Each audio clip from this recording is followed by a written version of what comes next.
सजनवाजी प्यारी सत्संग जीओ,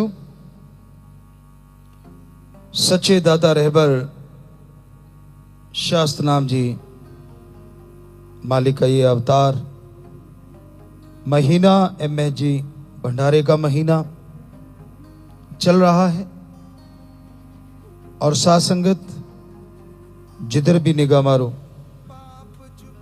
खुशियों से नूर से माला माल है, मस्ती से माला माल है। और ये कोई आसान काम नहीं कि 6.5 करोड़ पौने 7 करोड़ के करीब जो साथ संगत हो चुकी है उनके चेहरे खुशी से खिले हुए हैं और इन सब के पीछे शाह मस्तान शास्त्र नाम जी दाता का रहमो करम है। सो यही मालिक से दुआ है और परम पिता परमात्मा आपको हर खुशी से नवाजे, जो बचनों पे पक्के रहें, दृढ़ यकीन रखें, उन्हें कोई कमी तो क्या सोचने तक की नौबत ना आए। सच्चे दाता रहबर शास्त्र नाम जी महाराज का जितने गुणगान गाएं उतने कम हैं। परम पिता शास्त्र नाम जी जलालाना साहब में आए, माता आस्कौर जी अति पूजनीय पिता बरियाम सिंह जी, और वो धरा धन्य धन्य, वो फिजा धन्य, वो जमी आसमां जिन्होंने पहले दर्शन पाए, और धन्य हम और हमारी सारी साथ संगत जिस दाता ने हमें चरनी लगाए।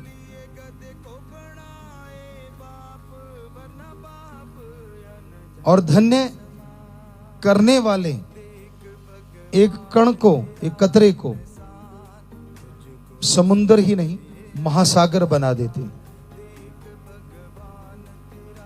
एक नूर के जर्रे को सूरज नहीं करोड़ों सूरजों की तरह चमका देते हैं। तो ऐसे मुर्शिद कामिल, ऐसे दाता रहबर का अरबों बार खरबों बार गुणगान गाएं, सजदा करें, नमन करें, उतना कम है। गुण गाने जरूरी हैं, लेकिन सारी उम्र गाते रहें तो भी सतगुरु का ऋण चुकाया नहीं जा सकता। तो हम सब लोग धन्य हुए क्योंकि दाता रहबर के दर्शन पाए और उस परम पिता परमात्मा ने धन्य बनाए तभी धन्य हुए, वरना पता नहीं कौन सा जीव कहां पे भटक रहा था, पता नहीं कितनी युगों से आत्माएं भटक रही थी और अगर वो ना आते, बाजू ना पकड़ते तो भटकती ही रह जाती।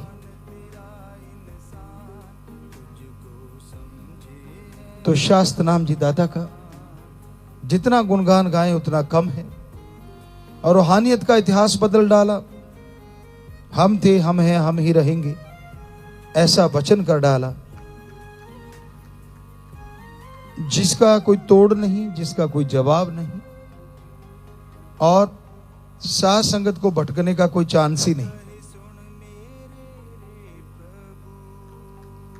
वरना गुरु का बड़ा चक्कर पड़ जाता है कि भाई मेरे बाद फलां फलां कई नंबर बनाने शुरू कर देते हैं और लोगों को लगने लग जाता है ये ज्यादा नजदीक है, ये बड़ा होगा, वो बड़ा होगा, फलां बड़ा होगा। चक्कर ही खत्म कर दिया। हम थे, हम हैं और हम ही रहेंगे, बात ही खत्म हो गई। ये आपने सुन ही लिया। तो सतगुरु मौला ने हर तरह से अपने बच्चों की संभाल की कर रहे हैं और पता नहीं अरबों खरबों गुना ज्यादा करेंगे जो बचनों पे अमल करेंगे। बस आपसे यही चीजें, दो ही बातें मांगी हैं, दृढ़ यकीन और बचनों पे पक्की। क्योंकि ऐसा कलयुग का समय है, ऐसा भयानक समय है, इसमें मन, माया, काम वासना, क्रोध, लोभ, मोह, अहंकार बड़े जोरों पे है, गुमराह कर रहे हैं। छोटे बच्चों से शुरुआत करते हैं, बहुत ही भाग्यशाली हैं वो माँ बाप जिनके छोटे छोटे बच्चे गुरुमंत्र लेके राम नाम का जाप कर रहे हैं, और बड़े ही भाग्यशाली हैं वो बच्चे जिनके माँ बाप ने उन्हें गुरुमंत्र दिला दिया। खानदानी सेवादार, खानदानी सत्संगी। बड़ा अच्छा लगता है जब हमारे सेवादार अपने बेटे को अपने साथ लाना शुरू कर देते हैं और फिर उनको वो सेवा सौंप देते हैं कि भाई मैं ये सेवा कर रहा हूं, बेटा तू भी कर। तो इस तरह से खानदानी सेवादार, खानदानी कबीराज, खानदानी सेवादार, बड़ा अच्छा लगता है हमें। उनकी रूहें हमारे सामने आ जाती हैं, जो बच्चे तब भी गाया करते थे और आज उनके आगे बच्चे गा रहे हैं। इसका मतलब ये नहीं है कि रूहें भटक रही हैं, वो तो सतगुरु के चरणों में होती हैं, परमपिता परमात्मा के। लेकिन एक खानदानी बात कर रहे हैं हमारे सेवादारों की, अपना अनुभव आपसे शेयर कर रहे हैं कि शास्त्र नाम शाह मस्तान जी दाता के टाइम से लेके, साईं जी के टाइम से लेके जो भी जीव जुड़े हुए हैं और ज्यों के त्यों। हम एक भजन गाया करते थे, एक प्रार्थना है काफी पहले की बनी हुई, यहां तक हमें याद है हम छोटे से थे, पहला भजन शायद वो ही गाया था। चाहे कांटों पे मुझे चलना हो, चाहे छोड़ के देश निकलना हो, रहे ध्यान तुम्हारे चरणों में, तो मिलता है सच्चा सुख केवल सतगुरु जी तुम्हारे चरणों में। तो उसमें आप सुनेंगे तो क्या ये चीज गलत थी?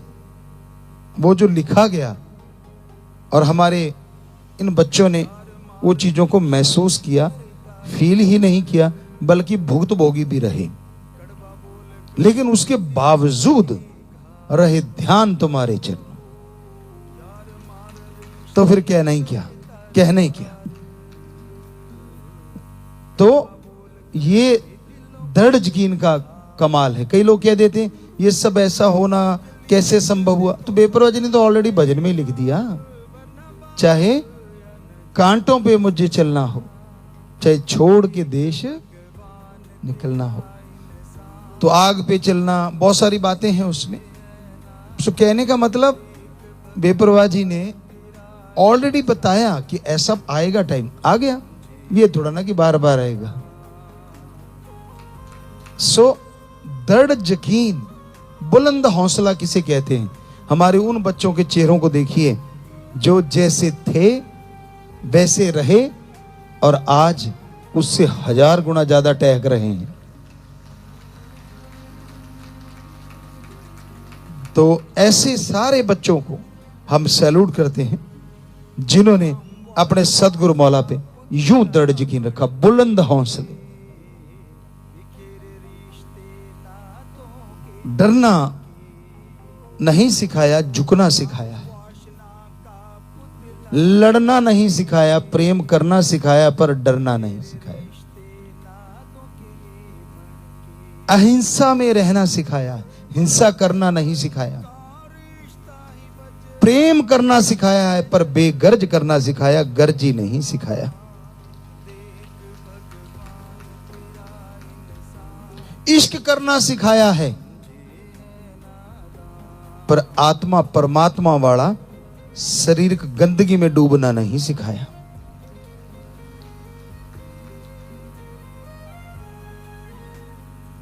आत्मिक इश्क में जो नशा होता है ना, वो बाकमाल, गजब, जबरदस्त। आपने ज्यादा भजन हमारे सुने होंगे इश्क के ही हैं मोस्टली, क्योंकि सूफियत है, ये रूहानियत है। इसमें परम पिता परमात्मा सतगुरु मौला को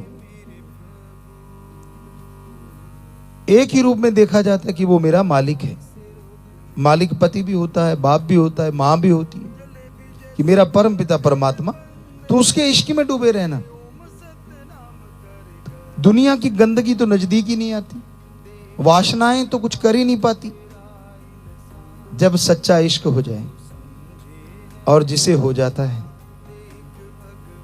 फिर वो घर पर क्या चीज, बाल बच्चों तक की परवाह नहीं करता। जो दाता रहबर शास्त्रनाम जी महाराज ने करके दिखाया। मस्ताना जी महाराज ने इशारा किया, पल में घर धराशायी। इशारा किया, उठा के लाओ, पल में डेरे में ले आए। इशारा किया, भाई डेरे में क्यों रखा, कल को कोई कहेगा भाई इसका तो गिरा दिया, क्यों यहां क्यों रखा। कहते जी ठीक है भाई, तू जान तेरा काम। तो बरसात सर्दी में बैठे, जो भी मौसम था वहां बैठे, दाता रहबर ने एक एक सामान लुटा दिया। इसकी वजह से दर्शन छूट रहे हैं, सब कुछ लुटा दो। काम ही खत्म।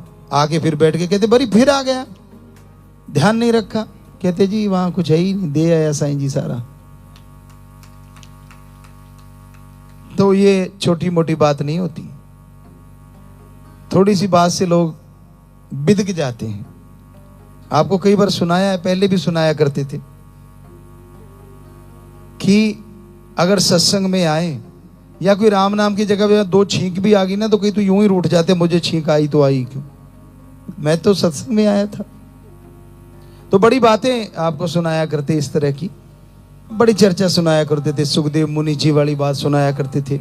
पर अब अनुभव की चर्चाएं हैं, वो राजा जनक वाली बात, आग वाली बात, कि वो थोड़े से पोथी लेके भाग लिए थे और वो कहते यार मेरा सारा महल सब कुछ जल रहा है, मुझे इसकी परवाह नहीं, तुझे अपनी इस छोटी सी पोथी की परवाह होगी। तो उसका मन बदल गया था। और फिर उन्होंने कहा था, जब वेद व्यास जी ने पूछा कि गुरु कैसा है तेरा, क्या वो सूरज जैसा है? कहते नहीं नहीं, उसमें तो ताप है। कहता फिर चंद्रमा जैसा है? कहता नहीं नहीं, उसमें तो दाग है। कहता कैसा तेरा गुरु है? कहता मेरा गुरु गुरु जैसा है। तो ये शॉर्ट में आपको बात सुनाई। सो कहने का मतलब, जब इतना दृढ़ यकीन हो जाए तो क्या मजाल किसी की, आस वाला पास वाला दूर वाला नजदीक वाला आपको हिला दे। यारी इन आसपास वाले या दूर दराज वाले को देख के थोड़ा ना लगाई है, यारी तो अपने सतगुरु मौला से लगाई होती है। और वो जो कहेगा शरेआम कह देता है, जो भी बात कहता है समझने वाला समझ लेता है और अपने को सुधार लेता है। पता चल जाता है बंदे को, मानो चाहे ना मानो। हमारे सत्संगियों को तो 100% कि यार ये तो मुझे ही कहा गया है, फिर कहा गया है तो उसको ठीक कर ले, सीधी सी बात। और ठीक कर लेगा तो बल्ले बल्ले, नहीं करेगा तो भाई रगड़ा रगड़ी। मतलब कर्मों की, तुझे तेरे कर्म भोगने पड़ेंगे। फिर टहना मत करना, फिर मत कहना गुरु मंत्र भी लिया और यूं भी हो रहा है। तो ये बेपरवाह जी आम फरमाया करते साईं मस्ताना जी महाराज, सच्चा सौदा जट का सौदा, कि सीधा साधा। जट का मतलब कोई जात धर्म से नहीं, क्योंकि पहले पुराने टाइमों में सीधे होते थे जाट जमींदार। जैसी मुंह में आ गई ये नहीं देखना कौन है सामने, पटाख। पशुओं से काम लेते थे तो गाड़ी आ गई तो गाड़ी भी तड़ाक। पर आज तो ट्रैक्टरों से लेते हो, आज नहीं देनी चाहिए। कहीं सोचो पिताजी ने खुली छुट्टी दे दी, ना ना ना ना, ट्रैक्टरों को थोड़ी गाड़ी ना देती। आपको बताया था ना, ट्रैक्टर चला के हम ट्रैक्टर को क्या कहते, चल मेरा बेटा, ऐसे भी तो बोला जाता है। सो प्यारी साथ संगत जियो, ये सच्चा सौदा साईं जी ने जो बनाया है ना, मस्ताना जी महाराज, ये एक अजूबा से भी बढ़ के है। छोटे हैं शब्द अजूबा, चंद अल्फाज का जाप करके आप उस ताकत को देख सकते हो जो पूरी खंडों ब्रह्मंडों में, खंडों ब्रह्मंडों, यूनिवर्स, उसके अंदर आते हैं खंड। ब्रह्मंड हो गया यूनिवर्स, और उसके अंदर आगे खंड मतलब जितने भी आप घूमते देख रहे हो या सुनते हो या पढ़ते हो, धरती है, बाकी जितने ग्रह हैं, नक्षत्र हैं, चंद्रमा है, सूरज है, तारे हैं, तो एक यूनिवर्स। और क्या क्या है, लाखों खंड ब्रह्मंड। अब आप अंदाजा लगा लो, अगर लाखों ब्रह्मंड हैं, लाख भी ब्रह्मंड है, तो उसके अंदर कितने खंड होंगे, और सैकड़ों हजारों जगह जिंदगी है। तो जो उन सब को कंट्रोल करने वाला है, दूसरे शब्दों में उनको बनाने वाला है, चंद अल्फाजों में वो मिल जाए, कमाल नहीं तो और क्या है। और बेपरवाह जी ने जब दूसरी बॉडी धारण की शास्त्र नाम जी के रूप में, तो 3 शब्द कर दिए। अब कई पढ़ के कड़े होते हैं, एक कड़े ने, बुरा ना मानना जिसने भी पूछा था, हम उसको बुरा नहीं कह रहे, अगर वो ना पूछता तो फिर बात कैसे बनती, वचन कैसे होती, वो भी सतगुरु की खेल होते हैं। तो पढ़ के वो कड़े हुए भाई ने, या यूं कहो कि सतगुरु की रजा में उस बंदे ने पूछा, यह सवाल कर दिया कि बेपरवाह जी, आपने परमपिता शास्त्र नाम जी, आपने मस्ताना जी 5 वचन दिया करते थे, आज भी हैं उनमें कई बड़े कड़े, कि भाई 5 दिया करते थे, आपने उससे काट के 3 कर दिए, ये गलत कर दिया। वाह, खुद ने पता नहीं क्या क्या गलत कर रखा होता, सतगुरु पर्दा नहीं उठाता इसलिए।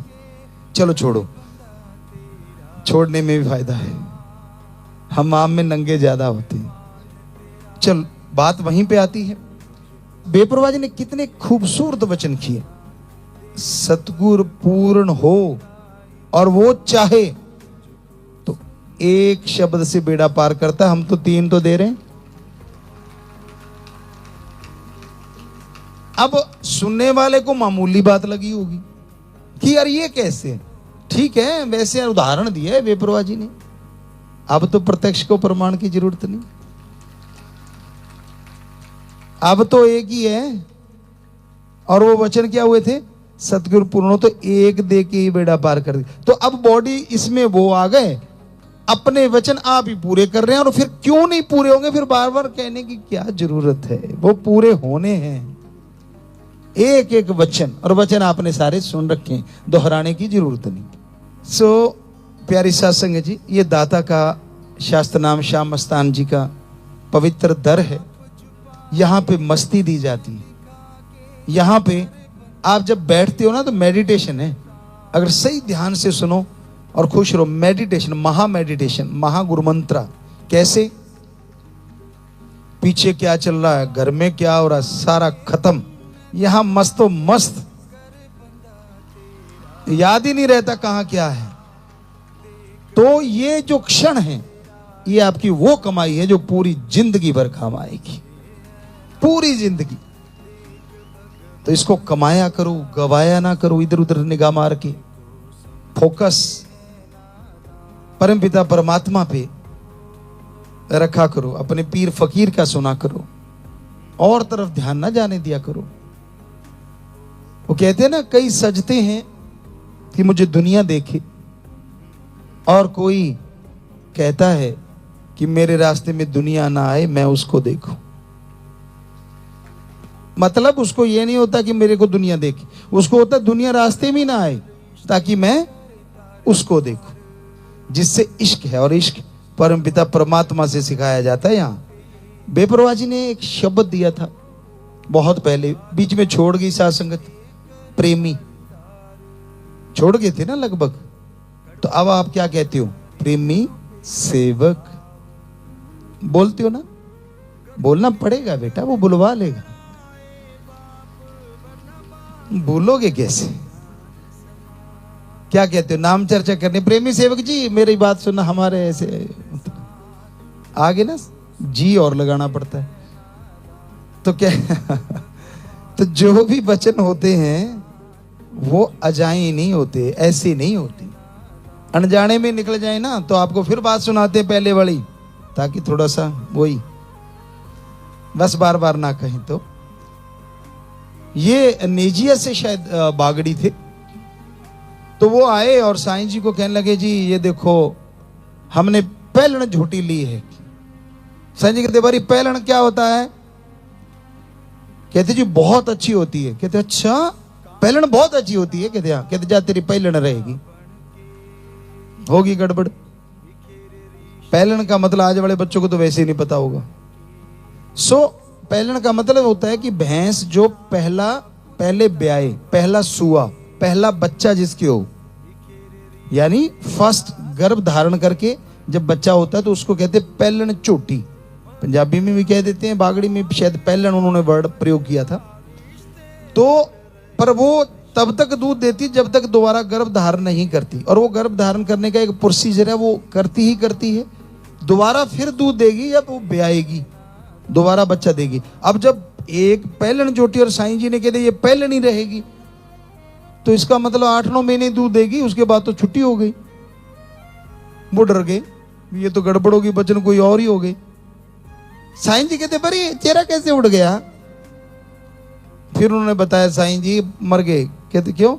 कहते जी ऐसे ऐसे होता। कहते अच्छा, बड़ी अब बात ये है, रहेगी तो पहलन पर दूध, जब तक जिएगी देती रहेगी।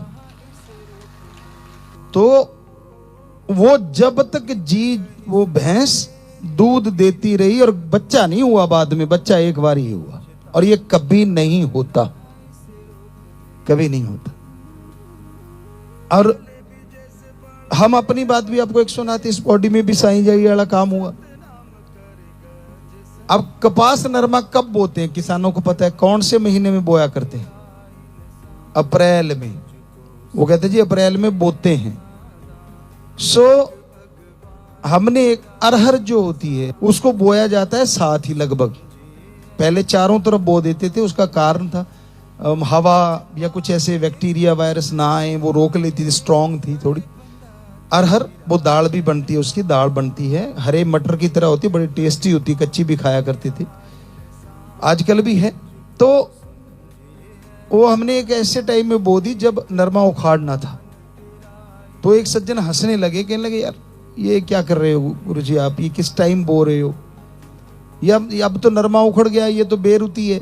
हमने कहा बोना अपना काम, रुत देना मालिक का काम।